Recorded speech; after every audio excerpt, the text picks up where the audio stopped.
Hello and welcome to Kimchi Rednecks. So today we are actually trying a new to us recipe as well. Chuck can't remember if he's ever had it before. I know I haven't. What's it called? Jimdak.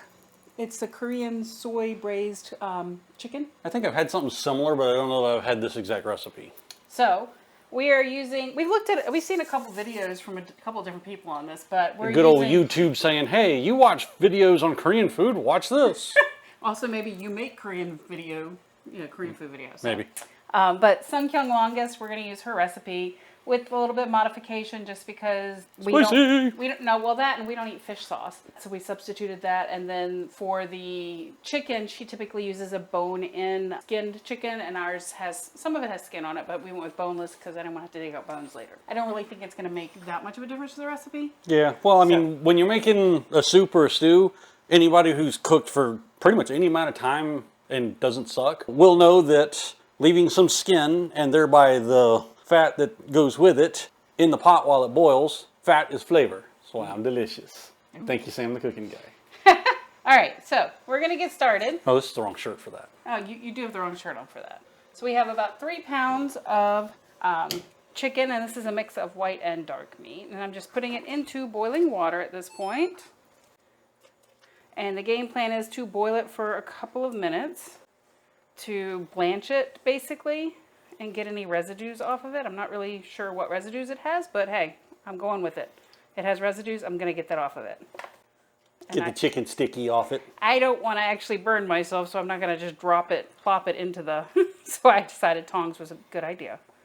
And then I'll put the lid back on as soon as I got all the chicken in so it can go back up to a boil, which honestly, since we're using our gas thing here, it might take a couple minutes to get back up to a boil. If you will put the lid back on. Ooh, hot, hot, hot. That's why I had the little thing out there. Didn't care about that part, huh? Okay, so for our sauce, we've got a half a cup of soy sauce. And I actually did get a spatula out here so I can make sure I don't lose any of that goodness in the bowl. And then we've got a 1/4 cup of fish sauce, which ends up being a 1/4 cup of soy sauce. And to that 1/4 cup of soy sauce, I also have a tablespoon of darker soy sauce.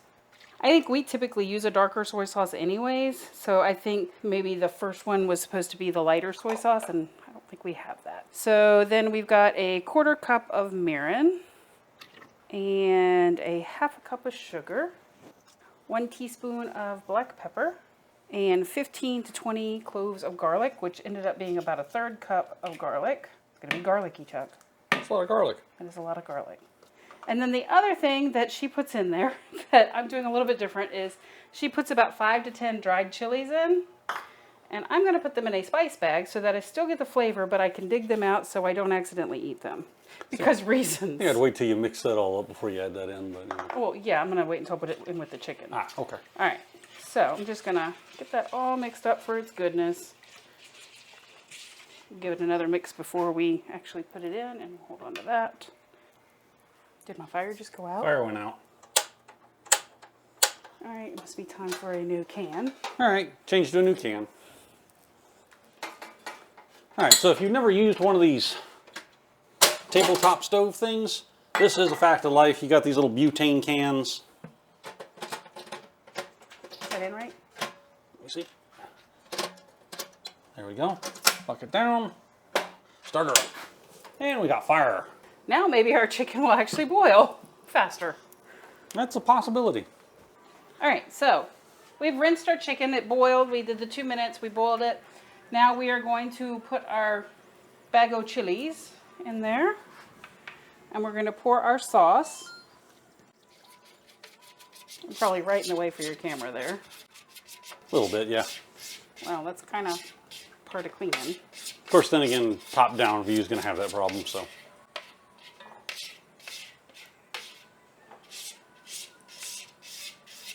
I'm actually going to put a little bit of water in this bowl here so I can not lose any of that goodness.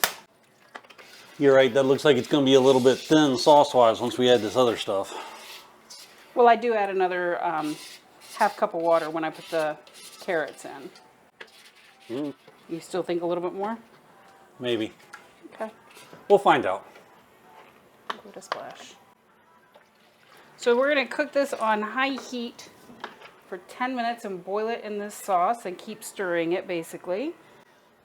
And I just add probably about another half cup of water is what I probably put in there to kind of give it a little more juice. And then I'm just going to stir it real quick because I want to make sure it's all marinated in, all the chicken is covered. That does at least get everything covered. Yeah, at least that covers the chicken. That's kind of important. So the game plan is to boil it at this point. Okay. So I'm going to put the lid on for a little bit and let it boil. The one thing I forgot to mention is we are actually doing something that Chuck is not as fond of in our meal. We are having dangmyeon, is that what it's called? Dangmyeon? I think so. Dangmyeon noodles, which are sweet potato noodles, which you normally would get in like your cold soups here. The cold soups generally come with a buckwheat needle. This Oh, stuff, is this one? Okay. this stuff usually shows up. The most famous dish that most people know this noodle for is japchae, which is a metric ton of these noodles and some vegetables. And his problem with japchae is that there's too many of these noodles to be able to chew it. So They're a very chewy noodle, and when it's like 8/10 of your ingredients, all you do is wind up chewing a bland noodle with some sauce on it. I don't really care for japchae. I also don't know if you guys can see this, but we do actually have rice in the rice cooker. Like, I'm not microwaving rice today because using the rice cooker, imagine that. But we have rice cooked in the rice cooker to go with this when everything is ready. But this is about 4 ounces of our dangmyeon noodles, and they have to be soaked for about 30 minutes to an hour. These have probably been soaking for what, about 30 minutes, 35 minutes? About 30 minutes, yeah. So the next step after this 10 minutes of boiling is going to be adding in our carrots and our sweet potatoes and some water. And then there's going to be another 10 minutes of boiling. And we are boiling. So the boiling has started. I'm just going to give it a stir because I'm supposed to keep stirring it. So this part is just trying to make sure you're getting as much of the sauce covering your chicken as possible so that the sauce is just cooking into your chicken.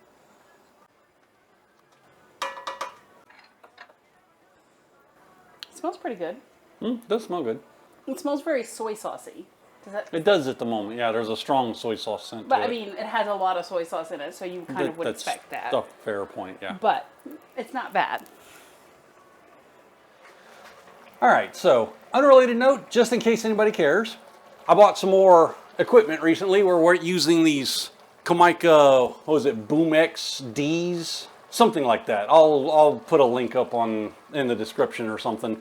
It's kind of the same thing as the Rode Wireless Go's that we bought before, but those, when we bought them, were like $2.99 or $3.99 a piece or something like that. And it's one receiver, one transmitter, so you got more cabling and whatnot to deal with.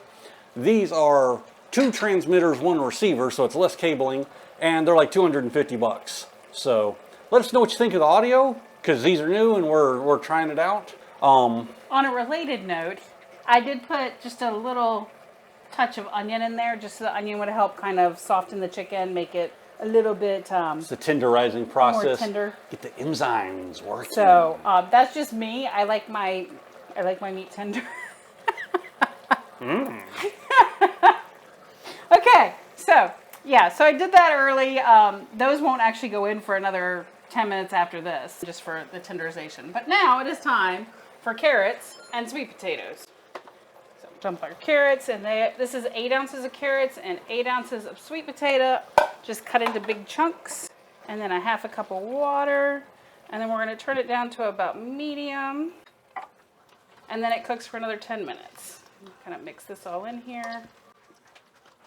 This little spice bag is going to be so beat up by the time that we get it out of here. Did you want to take a look, Say, ooh, what's going on there? Looks like I only heard sweet potato. That's all I care about. You know, she's like, I smell the chickens. Did you hear the sweet potatoes? You did, didn't you? I heard the chickens and I heard the sweet Oh, potatoes. look. Mayhem is like, no. No. You don't want any of that, Suki Dog. That's onion.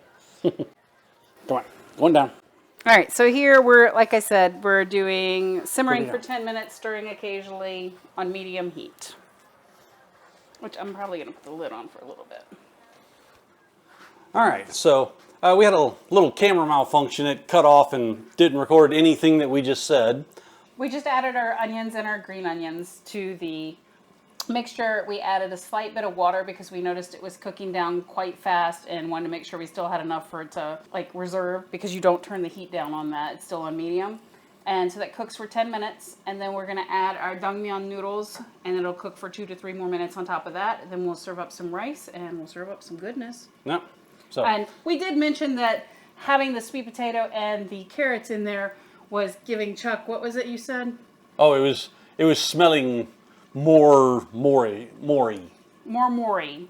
So now that we've added green onions and onions, is it smelling more mori?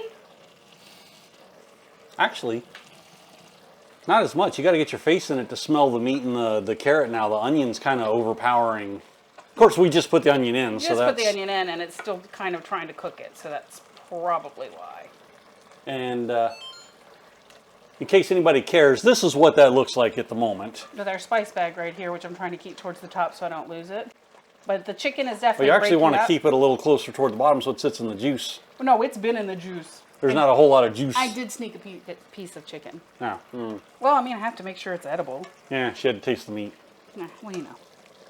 Anyway. But it's looking pretty good, and it's got a little bit longer to cook down some more of that onion. So it gets a few more minutes. We add the noodles, which are, I think we already explained this, but this is a sweet potato starch noodle, which is very chewy, by the way. So we broke them up into like little short things. I wonder if Koreans have the same reflex as Italians, because you remember Sirocco. Anytime anybody broke spaghetti noodles, put it in a pot, he like.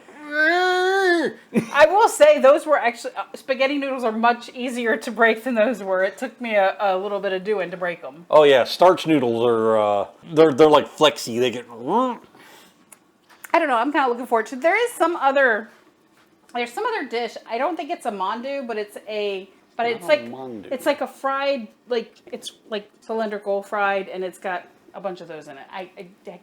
Okay, so we got how much longer? I don't know. I'll say about 8 minutes.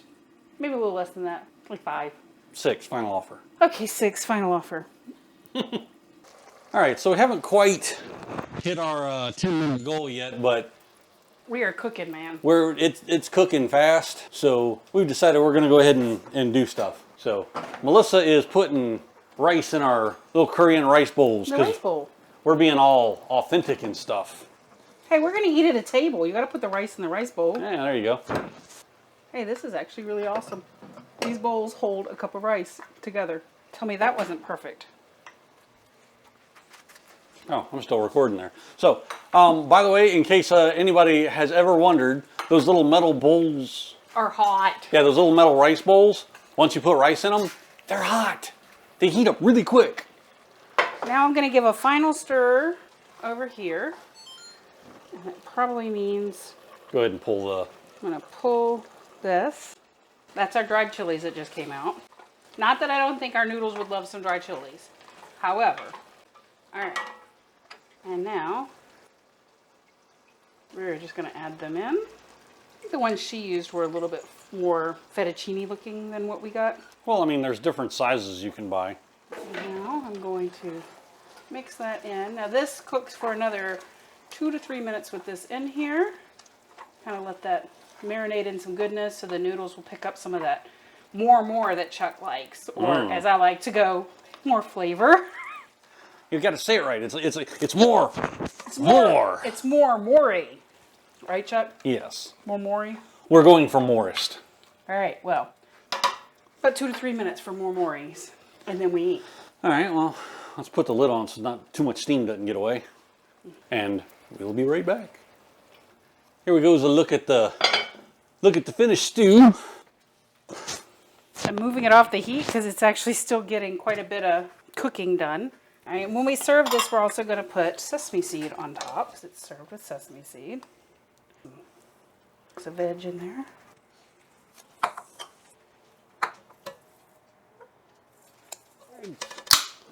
All right.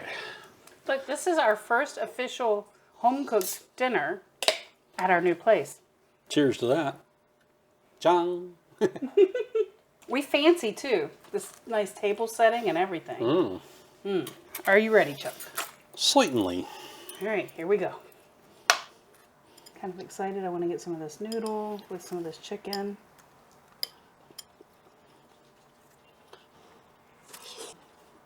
That's good. Got just enough heat, because there's a little bit of heat. Yeah, the chilies in the spice bag was a good idea because You don't want to end up chasing one of those. you don't get it all over your face, but you can taste it in the sauce. The soy sauce with the chicken, the onions, is a good, nice, sharp, bitey bit. The onions are sweet. I'm looking for a piece of that sweet potatoes. That carrot pulled in that taste really well. And I'm looking for a sweet potato too. There we go. It looks almost like the onions. I don't think I put any sweet potato in mine. Oh, there. Oh, that's... No, I didn't put any sweet potato in mine. I'm going to say you need a piece of that sweet potato. I don't think there's a single sweet potato in this that I pulled out for myself. Yeah, impressive. I think I only had that one. Oh, wait, hold on. Is that a sweet potato? Digging for sweet potatoes. Yeah. Oh, well, I'll just eat it. I do like the dongmyeon noodles. They're, I will say Chuck's probably right there a little bit chewy, but not super chewy. And it definitely gives a good level of texture to it. I'm thinking the sweet potato and the carrot together is going to be madness. I know, Sookie Dog. I keep saying it. Wow. Wow. That sweet potato in that is delicious. Oh, with the carrot? Add some chicken into that. That's perfection. All right, so y'all, Jimdak. I don't know what it really is supposed to taste like, but whatever I just cooked is fabulous. So as a quick, like, mental thing of what we could do different, is I think we'd actually be better off with less chicken and more vegetables. I think so too. Because there's a lot of chicken in this bowl. Honestly, I mean, that chicken just cooked into a lot of I stuff. would be okay with less chicken and more veg. Oh no, are we turning into vegetarians? But that sweet potato and that Asian carrot and that soy sauce. What do you think of the noodle? You're not butthurt about it at all, are you? That's actually cooked enough that it's tender enough that it's not super chewy. And it did absorb some flavor while it was cooking in there, so that's good. It's actually a really good noodle. I'm actually impressed. Sometimes I think a lot of restaurants just kind of like throw it into the bowl at the last minute before they bring it out to the table, and that's why it tastes so bland. It may also be that they don't expect you to dig in right away because they expect you to have a conversation while you're eating. Well, there's that. That and a lot of Korean food is served still boiling when it comes to the table in a restaurant, so. All right, so the verdict is, next time we cook this, there will be a little less chicken, a whole lot more veg probably, because we like veg. But this is a winner. And in total, it maybe took about, between prep and cooking time is about 45 minutes total. So it's not a terrible... 45 minutes to an hour. It's not a terrible... No. I would definitely will be cooking this again. Yep, this is a good one. I like this one. Good for the winter days, too. Yeah, because it's getting cool lately. It's into that soup and stew season. It's jjigae season. Are you trying to tell them we're going to have jjigae soon? Hopefully. Oh. Jjigaes and tongs and gooks are great when it gets to Great. the... You just said gook, and you know she knows that. Don't you, Sook? All right, so we're going to eat our dinner. Yeah, we're going to stuff our faces. So like and subscribe, do the internet thing. We will see you in a week for more goodness. For more goodness. Probably cooking something else in our spanky new kitchen. Maybe, or maybe we'll actually get out of the house and do something. Maybe. Unless Who knows? Unless COVID keeps us in.